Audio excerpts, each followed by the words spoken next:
Welcome to ज्ञान सेतु। तो आज है इकोनॉमिक्स फाउंडेशन बैच की लेक्चर नंबर 1 और इस लेक्चर में हम चैप्टर 1 अर्थशास्त्र के परिचय के बारे में जानते हैं। तो यदि आप किसी भी कॉम्पिटिटिव एग्ज़ाम्स की तैयारी कर रहे हैं और आप इकोनॉमिक्स को पढ़ना चाहते हैं तो डेफिनेटली आप इस लेक्चर को पूरा कंप्लीट वॉच करिए, नोट्स बनाइए, बहुत हेल्प मिलेगी इसमें से। अच्छे से नोट्स बनाइए आप अपना और अपना रिवीजन करिए, एमसीक्यूज लगाइए। हालांकि हर चैप्टर के ख़त्म होने के बाद मैं आपको एमसीक्यूज खुद दूंगा ही। ठीक, तो आइए हम शुरू करते हैं अपने अर्थशास्त्र के परिचय के बारे में। तो हेडिंग लगा लीजिए चैप्टर नंबर 1 के बारे में, अर्थशास्त्र में उसके परिचय। आइए सबसे पहले हम जानते हैं अर्थशास्त्र का अर्थ और ये शब्द कैसे आया है उसके बारे में। अर्थशास्त्र, अगर अर्थशास्त्र को आप देखते हैं तो ये दो शब्दों से मिलकर बना है, एक अर्थ और एक शास्त्र। अर्थ का अर्थ होता है धन यानी वेल्थ और शास्त्र का अर्थ होता है अध्ययन यानी साइंटिफिक स्टडी। यानी अर्थशास्त्र वह विज्ञान है जिसमें मनुष्य के धन संबंधी कार्यों का हम गहन अध्ययन करते हैं, उसे अर्थशास्त्र कहते हैं। जबकि यहीं अगर इंग्लिश में इसके टर्म को देखिए तो एक बार देखेंगे ये इकोनॉमिक्स है। इकोनॉमिक्स जो टर्म है ये एक ग्रीक लैंग्वेज ओइकोनोमोस से मिलकर बना होता है। कौन से? ये एक ग्रीक लैंग्वेज ओइकोनोमोस, इन शब्दों से मिलकर के ये इकोनॉमिक्स बना है। अब ओइकोनोमोस को अगर दो पार्ट में तोड़ते हैं तो एक ओइकोस हो जाता है और एक नोमोस हो जाता है। तो यहाँ पर ध्यान देंगे, एक होता है ओइकोस और एक होता है नमिन यानी नोमोस। ओइकोस का अर्थ होता है घरेलू या हाउस होल्ड और नोमोस का अर्थ होता है मैनेजमेंट यानी प्रबंधन। यानी पारिवारिक या घरेलू संसाधनों के कुशल प्रबंधन का अध्ययन जिस हम शास्त्र के अंतर्गत करते हैं उसे अर्थशास्त्र कहते हैं। तो अर्थशास्त्र शब्द की उत्पत्ति कैसे हुई आपको समझ में आया? ठीक, लेकिन अब डेफिनेशन इससे क्लियर नहीं हुआ। अब हम आपको डेफिनेशन देंगे, फिर हम अर्थशास्त्र के जनक के बारे में बताएंगे और फिर कई सारे अर्थशास्त्री जिन्होंने अपने अपने अनुसार इसकी परिभाषा दी उन सब के बारे में हम जानेंगे। तो शब्द समझ में आया? शब्द को नोट कर लेंगे इसको। चलिए आइए आगे बढ़ते हैं।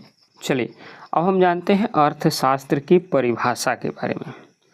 तो सबसे पहला परिभाषा आता है एडम स्मिथ का, जिन्होंने धन संबंधी अपनी परिभाषा दिया था। दूसरे परिभाषा दिए थे एल्फ्रेड मार्शल साहब, इन्होंने कल्याण संबंधी परिभाषा दिया। परिभाषा क्या है वो चीज़ें हम जानेंगे, भले आप थोड़ा सा इसके बारे में जान लीजिए, उसको देखिए करके हम जानेंगे। तीसरे परिभाषा आते हैं लियोनल रॉबिन साहब का, इन्होंने दुर्लभता संबंधी परिभाषा दिया। और चौथे परिभाषा था पॉल सैमुअल्सन का, ये विकास संबंधी परिभाषा दी, जो कि एक आधुनिक प्रकार की परिभाषा है। एडम स्मिथ 1776 में अपनी परिभाषा दिए, जबकि अल्फ्रेड मार्शल 1890 में और वहीं लियोनल रॉबिन्स 1932 में। अब एक एक करके हम जानेंगे कि एडम स्मिथ ने क्या परिभाषा दिया, अल्फ्रेड मार्शल साहब क्या परिभाषा दिए, लियोनल रॉबिन्स क्या दिए, इन सबको। तो आइए हेडिंग आप ऊपर पर लगा लीजिए, अर्थशास्त्र की परिभाषाओं का कालानुक्रमिक वर्गीकरण। अब आइए जानते हैं। सबसे पहला अर्थशास्त्री है हमारे एडम स्मिथ। अब एडम स्मिथ क्या परिभाषा बताते हैं? एडम स्मिथ का मानना है कि इनको सबसे पहले तो इनको ध्यान में रखिए, आधुनिक अर्थशास्त्र का पिता कहा जाता है। तो क्वेश्चन आपसे पूछती है फादर ऑफ मॉडर्न इकोनॉमिक्स कौन है? तो एडम स्मिथ है। इन्होंने एक अपनी पुस्तक लिखी थी an inquiry into the nature and causes of the wealth of nations, यानी an inquiry into the nature and causes of the wealth of nations. Direct आपसे ये वेल्थ ऑफ नेशंस भी कई किताब लिखता है। ये किताब 1776 में ये प्रकाशित हुई थी और 1776 में प्रकाशित हुआ और इसी में इन्होंने आपकी अर्थशास्त्र का परिभाषा दिया कि अर्थशास्त्र राष्ट्रों के धन की प्रकृति तथा कारणों की खोज है। ये परिभाषा उन्होंने दिया था, या फिर डायरेक्ट ये कहे थे कि अर्थशास्त्र के धन का विज्ञान है। किसका विज्ञान है? धन का विज्ञान है, यानी economics is a science of wealth. परंतु कई सारे अर्थशास्त्री इनके परिभाषा की आलोचना किए, जैसे हमारे एक अर्थशास्त्री का नाम आता है कार्लाइल, रस्किन और मॉरिस जैसे अर्थशास्त्रियों ने इस परिभाषा की तीखी आलोचना की। उनका आरोप था कि अगर इसमें धन को मनुष्य से अधिक महत्व दे दिया गया, क्योंकि अर्थशास्त्र क्या है, ये बताए थे कि धन का विज्ञान है, तो फिर मनुष्य को थोड़ा नीचे कर दिया गया और धन को अधिक महत्व दे दिया गया। तो इसलिए एक अनुचित है। मतलब कई सारे आलोचना जो करने वाले अर्थशास्त्री थे वो इनकी आलोचना की है। तो ये एक परिभाषा दी। आइए अगले परिभाषा की तरफ जानते हैं। दूसरे हमारे अर्थशास्त्री हैं डॉक्टर मार्शल साहब। अब ये क्या परिभाषा देते हैं? ये कहते हैं कि अर्थशास्त्र मनुष्य की व्यक्तिगत तथा सामाजिक कार्यों के उस भाग का अध्ययन करता है जिसका घनिष्ठ संबंध कल्याण प्रदान करने वाले भौतिक पदार्थों की प्राप्ति तथा उनका उपयोग करने से है।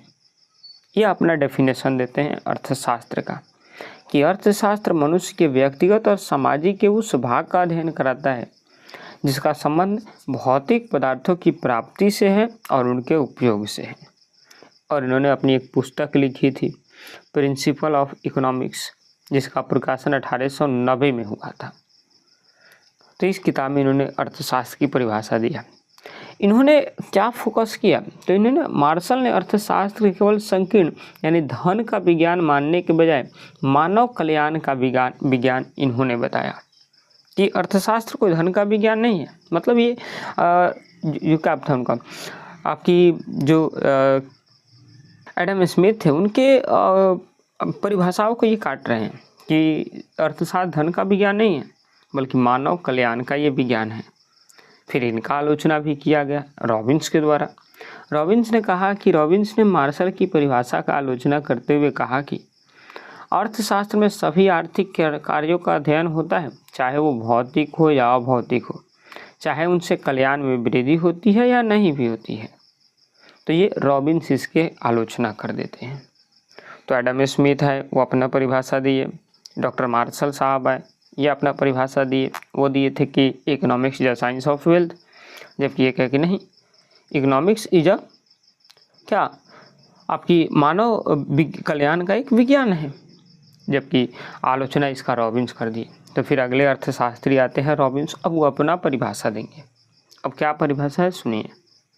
तो अब रॉबिन्स साहब आए और ये परिभाषा क्या देते हैं कि अर्थशास्त्र वह विज्ञान है जो विभिन्न उपयोग वाले सीमित साधनों तथा उद्देश्यों से संबंध रखने वाले मानवीय व्यवहार का अध्ययन करता है। बहुत सुंदर परिभाषा था ये।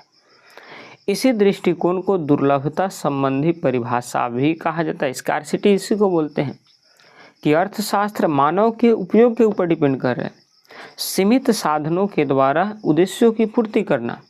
अगर हम देखें कि इकोनॉमिक्स का सिद्धांत कहता है कि हमारी इच्छाएं बहुत है, क्या है, हमारी इच्छाएं बहुत है परंतु संसाधन सीमित है। इच्छाएं तो ज़्यादा है लेकिन संसाधन कैसा है, सीमित है। तो इसी परिभाषा को, इसी कॉन्सेप्ट को लेकर के रॉबिन्स साहब अपना परिभाषा देते हैं। और इन्होंने अपनी एक प्रसिद्ध पुस्तक लिखा, an essay on the nature and significance of economics science. 1932 में ये पुस्तक प्रकाशन में हुआ था। लेकिन इनकी भी आलोचना की गई। जाहिर सी बात है, ये इकोनॉमिक्स है, समय के साथ साथ धीरे धीरे इस पर भी आलोचना की गई। तो रॉबिन्स साहब की परिभाषा को अधिक वैज्ञानिक और तार्किक माना जाता है क्योंकि यह मानव व्यवहार के साथ साथ चयन की समस्या को संबंधित कराती है। लेकिन आलोचना इनकी भी हुई। डार्विन साहब, फ्रेजर, एली जैसे प्रसिद्ध अर्थशास्त्रियों ने रॉबिन्स की परिभाषा को यह कहकर आलोचना किया कि इन्होंने अर्थशास्त्र को केवल चयन और मूल्य का निर्धारण का शास्त्र बना दिया है, जिससे इसके व्यापक सामाजिक उद्देश्य उपेक्षित हो जाते हैं। इनके परिभाषा के ऊपर भी आलोचना कर दिया गया। तो फिर भाई कोई ऐसा डेफिनेशन चाहिए ना जो हमको बताए कि आखिर इकोनॉमिक्स, अर्थशास्त्र होता क्या है। तो फिर एक नई इकोनॉमिक्स डेफिनेशन आया जिसको आधुनिक परिभाषा बोलते हैं। अब वो इसको पूरी तरह से ठीक कर देगा। तो अगले अर्थशास्त्री आए प्रोफेसर सैमुअल्सन की परिभाषा। अब ये क्या, ध्यान रखिएगा, इनको नोबेल पुरस्कार विजेता, मतलब इनको नोबेल पुरस्कार माना जाता है। नोबेल पुरस्कार सम्मानित किया गया। कई बार क्वेश्चन भी पूछा है कि निम्नलिखित में से किन अर्थशास्त्रियों को नोबेल पुरस्कार से सम्मानित किया गया। तो प्रोफेसर सैमुअल्सन थे।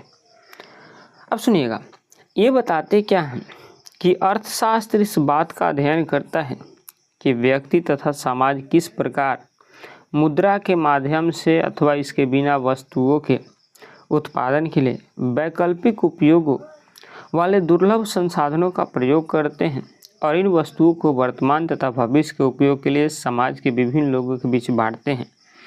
यहीं बंटवारे किए जाने वाले सुधारों के लाभों और लागतों का ये विश्लेषण करते हैं। बहुत अच्छा परिभाषा दी है इन्होंने कि the economics is nothing. Economics क्या है? इकोनॉमिक्स बताता है कि मुद्रा या फिर किसी और वस्तुओं का इस तरह से उपयोग करें कि हमारे समाज के विभिन्न वर्गों के लोगों के बीच इसको बंटवारा हो जाए, सभी लोग इससे लाभ प्राप्त करें। तो इसी को उन्होंने इकोनॉमिक्स कहा। बहुत अच्छा परिभाषा, इसको एज इट इज याद करिएगा क्योंकि ये एक कथन है और साइंस का कोई कथन को अगर मेरे द्वारा आपको बताया जाए तो कभी आप उसको फेरबदल मत करिए, एज इट इज याद करिए। तो इस परिभाषा को ध्यान में रखिएगा। इस परिभाषा ने ही पूरे अर्थशास्त्र को एकदम से मतलब परिभाषा में चेंज ला दिया।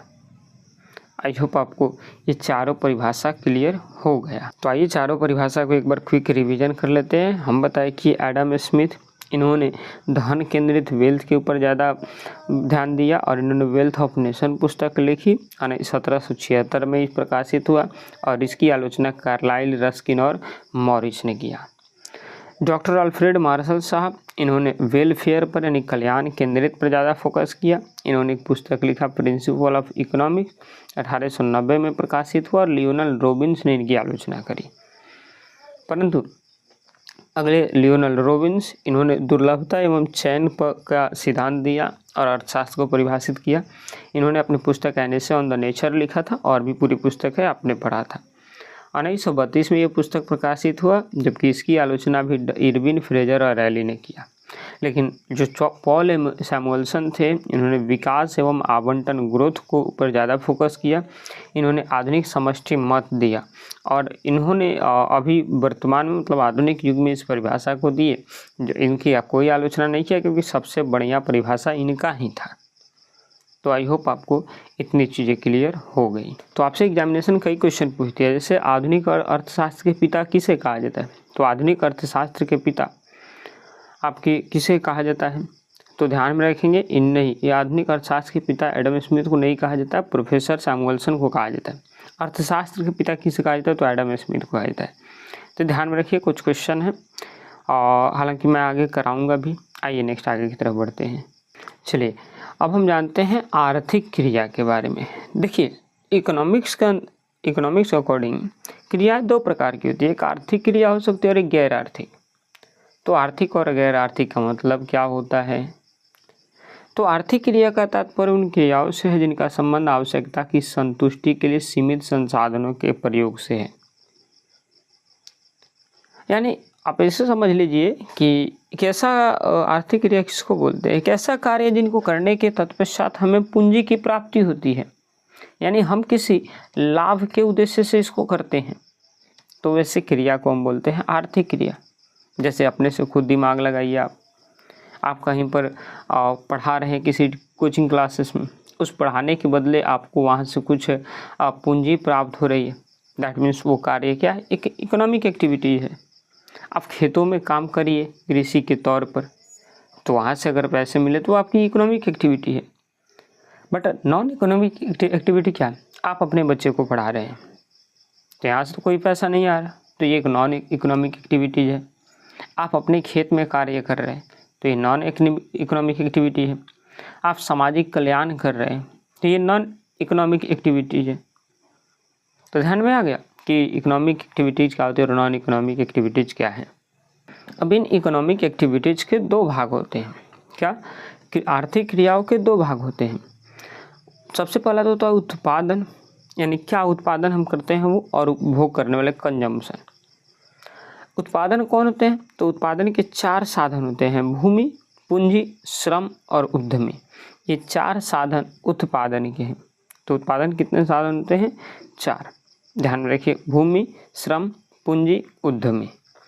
और उपभोग कौन करते हैं? तो उपभोग वह आर्थिक क्रिया है जिसका संबंध व्यक्तिगत तथा सामूहिक आवश्यकताओं की प्रत्यक्ष संतुष्टि के लिए वस्तुओं तथा सेवाओं की उपयोगिता के उपभोग से किया जाता है। और इसका लक्ष्य होता है मानव आवश्यकताओं की प्रत्यक्ष संतुष्टि करना और समस्त आर्थिक क्रियाओं का आदि का अंत करना, इसका मेन उद्देश्य होता है। तो आई होप आपको इतनी चीज़ें समझ में आ गई। कल हम यहाँ से शुरू करेंगे अर्थशास्त्र के प्रकार से। ठीक, तो इतना तक आप नोट्स आराम से बनाइए, आगे हम अपना कल शुरू करेंगे। मिलेंगे आपसे एक और नई वीडियो में, तब तक के लिए जय हिंद, जय भारत।